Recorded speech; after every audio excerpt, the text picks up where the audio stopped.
and welcome back. I'm Bar-Ilan University, reporting here live from the JNS International Conference, the first summit of its kind, inaugural. I'm reporting here from the heart of Jerusalem at the beautiful Waldorf Astoria, and I'm sitting beside me is the wonderful Yaakov Lappin. Hello, how are you? Hi, great to be here. Thank you. Of course. Thank you for being here. My pleasure. And share your expertise with us. Of course. So before further ado, I'll just introduce you. Yaakov Lappin is a JNS military affairs correspondent and analyst. I very much enjoy your work. Thank you. And learning from your work. He also serves as an in-house analyst at the MirYam Institute, a research associate at the Alma Research and Education Center, and a security analyst at the I-24 News. Wow, what don't you do? Additionally, you frequently appear on other networks as well. So, kol hakavod, and thank you for being here today. Sure thing. So, given your extensive expertise in military affairs and as an analyst, Yaakov, I'd like to dive right into a few questions to gain your expertise. Okay, so given your reporting on military affairs, how would you assess the strategic threats to Israel from its neighbors, particularly Iran and Hezbollah? Okay, so look, I think that if somebody would have gone back in time a year and a half ago and would be told that the security reality, the landscape today is as it is, they would have a very hard time believing it. Because what's happened is that Israel has essentially neutralized most of the capabilities of Iran's proxies that were surrounding us. Iran built a ring of fire around Israel, Hamas and Palestinian Islamic Jihad in Gaza, Hezbollah in Lebanon. It had tens of thousands of Shiite militia members in Syria, and it was also trying to topple Jordan so that it could turn that into an eastern front against us. So almost 360 degrees. Wow. Now when we look at the map, so most of the Hamas terror army that was present during October 7th and of course carried out the worst mass murder of Jews since the Holocaust, most of that army is gone.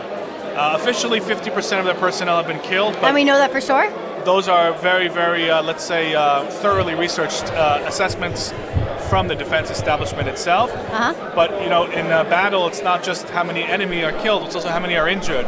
So if 50% of Hamas has been killed, and we're talking about around 20,000 terrorists, I would assume that at least another 10,000 have been so seriously injured, at least, that they can't fight. So most of the Hamas terror army has been destroyed. Now they're an asymmetric terror army. That means that they're not. Yeah, I was about to say, and can you tell us what that means? Yeah, so that means that they're not a state army, right? They're not a country that's going to raise the white flag and say that it surrenders if it's defeated. Of course not. Right? Unlike, say, our older enemies, like in Egypt, there was a ceasefire and there were negotiations. This is a whole different story. Here, they're never going to raise a white flag. So they've recruited more terrorists, but the terrorists that they've recruited in Gaza have no experience. They cannot train them because they're fighting Because they need them now. There's no time to waste. They need them right now. They don't even have training grounds. If they start training, the training ground would immediately be bombed. How can we use that to our benefit now?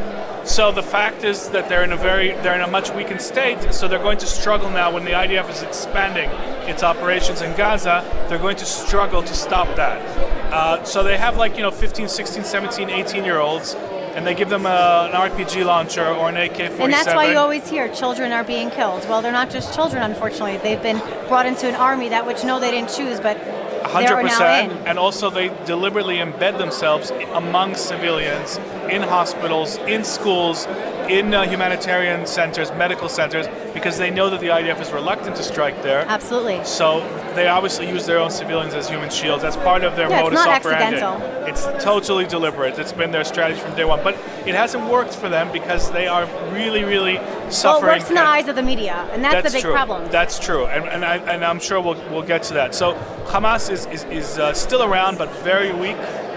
Hezbollah is also very much weakened compared to what it was before this war. Something like 80% of its firepower has been destroyed.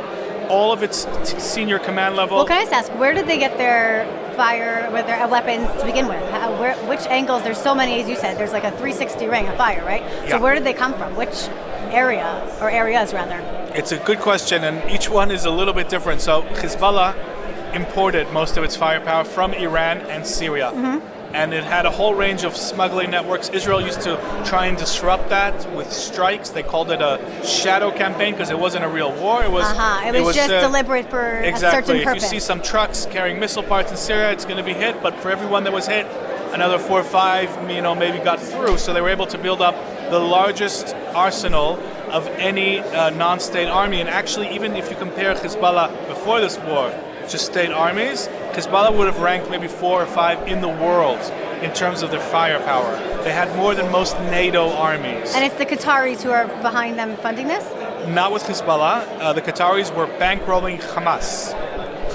Qatar is a member of the Sunni Muslim Brotherhood bloc. Hezbollah is part of the Iranian Shiite Jihadist bloc. They have cooperated. These two blocs absolutely cooperate in their war against Israel. But Qatar specifically was a major part of Hamas's operations. Yes. So Hezbollah is also a shadow of its former self because most of its firepower is gone, most of its leadership is gone, many of their field commanders are gone. They still have most of their terrorist operatives, but they don't have much equipment. Right. And Israel's not letting them rebuild. There are strikes in Lebanon every day. Yes. So just to give you, to sort of bring this down to eye view level. Yes, please. If we talk about a strike in Iran today, nobody's asking, hey, if Israel strikes the Iranian nuclear program, what would Hamas do? What would Hezbollah do? They're going to rain all this firepower on us.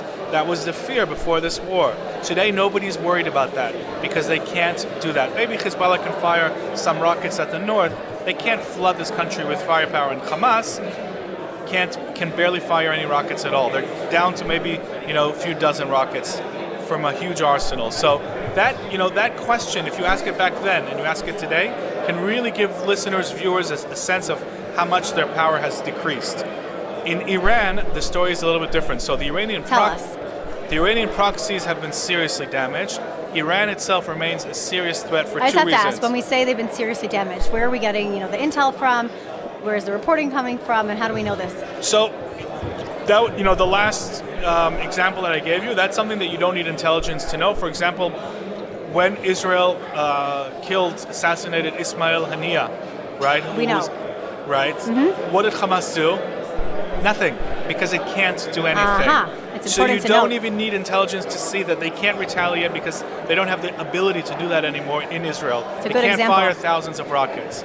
But there are also intelligence assessments that obviously we hear from the media when we speak to the IDF. We hear assessments. So the assessment is that 50% of their army has been killed, right? And their infrastructure, their tunnels, all their weapons manufacturing. Oh, that brings me back to, you asked the question about where their weapons came from. So Hamas is different from Hezbollah. Hamas, for the past several years, has been building its own weapons. They turned Gaza into a massive arms factory, basically an industrial military base. That's what they did because Israel had stopped a lot of the smuggling from Rafah and then Egypt. Israel put pressure on Egypt. Egypt stopped the smuggling to a very certain extent, not 100%. And then when Hamas saw that, they got money from Iran and they got instructions from Iran on how to build their own rockets, how to build their own mortars, etc., etc. But before that, they were getting all their weapons, just like Hezbollah, from Iran through tunnels under the Rafah southern part of Gaza. So it's complicated, but it's a combination of smuggling and making your own. So in our last minute that we have now, and I know it's a bit short, but can you tell if you had a message for media, for them to understand, mainstream media that is, for them to understand something that you want to get out there, point across? Yeah, I talk to mainstream media on a regular basis, and what I would say is, and really to the whole West, we are on the front line of war against jihadist ideology. This is not only about Israel. The underlying war that we are facing is jihadists think that Jews have no right to a nation state of their own in the Middle East. They want to destroy this country and replace it with an Islamic state. But that's only the first stage. They openly say that their goal is to create a caliphate, a worldwide Islamic caliphate. All the Islamists and the jihadists want to do this.